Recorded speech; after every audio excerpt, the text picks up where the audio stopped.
আসসালামু আলাইকুম। আজকে আপনারা জানতে চলেছেন কিভাবে মোবাইল স্ক্রিন ল্যাপটপে বা কম্পিউটারে নেওয়া যায়।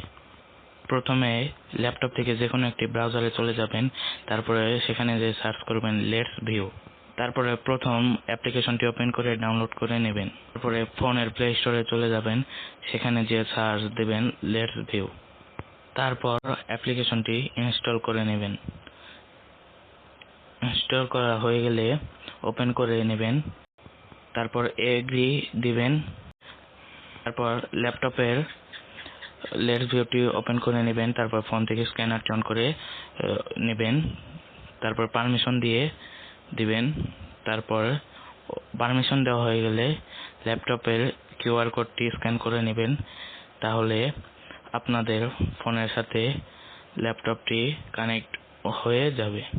তারপর স্টার্ট নাও দিবেন। স্টার্ট নাও হয়ে গেলে তারপরে দেখতে পাচ্ছেন ফোনটি ল্যাপটপের সাথে কানেক্ট হয়ে গেল। এখন একটু স্ক্রিনটা বড় করে নেবেন। এখন দেখতে পাচ্ছেন ফোনে যা যা হচ্ছে ল্যাপটপের স্ক্রিনেও তাই হচ্ছে। ধন্যবাদ।